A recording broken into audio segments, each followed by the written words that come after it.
Hello everybody, this is Elliot from ETJ English. How are you all doing today? So I thought today maybe we'd do a bit of a listening practice, okay? So we're just going to listen to me talk a little bit. Feel free to just kind of sit back, relax, listen to my voice and analyze the way I speak and also enjoy the story. But first of all, I want to talk about something called clumsiness or to be clumsy, because this is really related to the story I'm going to tell you. So first of all, I am a very clumsy person. I'm extremely clumsy, okay? To be clumsy essentially is to be the sort of person who has a lot of accidents. Let's say let me give you another true story. Let's say I'm sat at a restaurant. As always, in the restaurant, I've got a lovely glass of wine next to me. Red wine, that's my chosen alcoholic beverage. Maybe it's just here on the table. I'm talking and bang! In the middle of conversation, the red wine is all over the white tablecloth. Everything is red now, and I have ruined my date, let's say, or my whatever it is that I'm doing, my meal. And probably have to pay some kind of fine to the restaurant for destroying their tablecloth. And this is what clumsiness is, essentially, in its purest form. Clumsiness is when we always have accidents, things always go wrong. Maybe we're not very good with our hands, they always end up knocking things over. To knock something over is to make something fall. We might smash things, imagine a glass, drop it on the floor, smashed. Also, I'm not very good with my legs, so I might fall over quite a lot, hit my knee on a door or walk into the bed or hit my head on something, okay? So this is what clumsiness is, and this is me. I want to tell you a little story about when I was about 14. I was in year 8 in school, and it was a very hot summer day, okay? Very hot summer day, and it was lunchtime, break time, some people call it, where we have time out from lessons and we relax. There was a place where all of my friends, where we used to sit and chill out, relax, talk, catch up with each other in a field. And there was lots of trees in this field. And me, being the person I was when I was a teenager, all I wanted to do was kind of impress the girls, make them think I'm really cool, which I'm not. And I decided to climb a tree. So I climbed to the top of this tree, took me a while. And when I got to the top of this tree, I, shouted. I wanted everyone to see that I was at the top of this tree. So I shouted, I was right at the top of this tree, look at me. And I fell. So straight away I just went.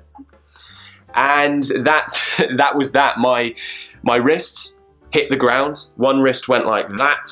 One wrist went like that. And they were completely out of shape. Not the way they should be. Quite obviously they were broken because I'd fallen quite a high distance. Not only that, but I also landed flat on my nose and it was broken and there was blood everywhere. I was knocked out, okay? To be knocked out means to be unconscious. So yes, I hit my head, my face so hard that I was knocked out. And the next thing I knew, I was woken up in hospital with 2 broken wrists and a flat nose. And that's probably why my nose is such a funny shape now. And this really did affect me. It changed my year, I guess. I had 6 months off school because I could do nothing with my arms. I couldn't write. I was stuck like a robot for a long time.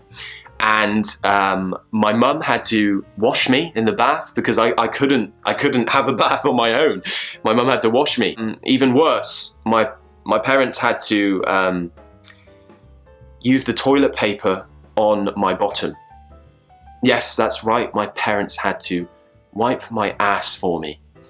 I never thought I would tell anyone this, and now I'm telling 20,000 people that my parents have had to wipe my bottom when I was a teenager, which is really embarrassing, but this is what happened. One thing I'd also like to tell you, I want to teach you a bit of vocabulary in this. Clumsiness runs in my family. It runs in the family.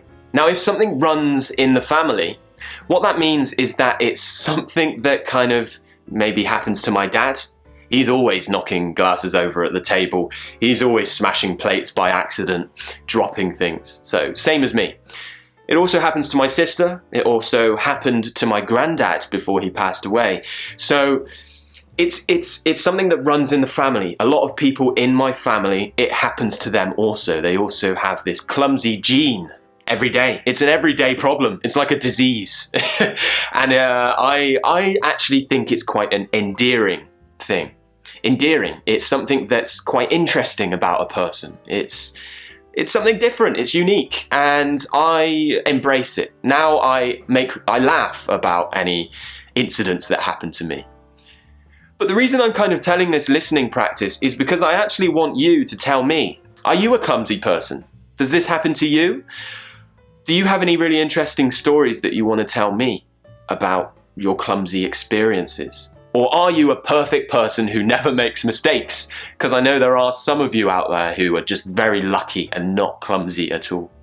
Now, thank you very much for watching. If you would like to book a Skype lesson with me, learn real British English, pronunciation, connected speech, expressions, everything, and become one of my friends as well as a student of mine, feel free to go down below in the description box and book a Skype lesson with me. The first lesson is just £2. It's been a pleasure telling you this story. Please do tell me if you enjoy these listening practices, and I will do more along with the lessons also. But yes, thank you very much for watching, guys. You're all great. There's 20,000 of you now. I could not be happier. Let's make it 100,000. Come on, let's do it. Tell all your friends about ETJ English. Help them become a fluent British English speaker. Cheers, guys. And I'll see you all in the next lesson. Stay clumsy. Bye.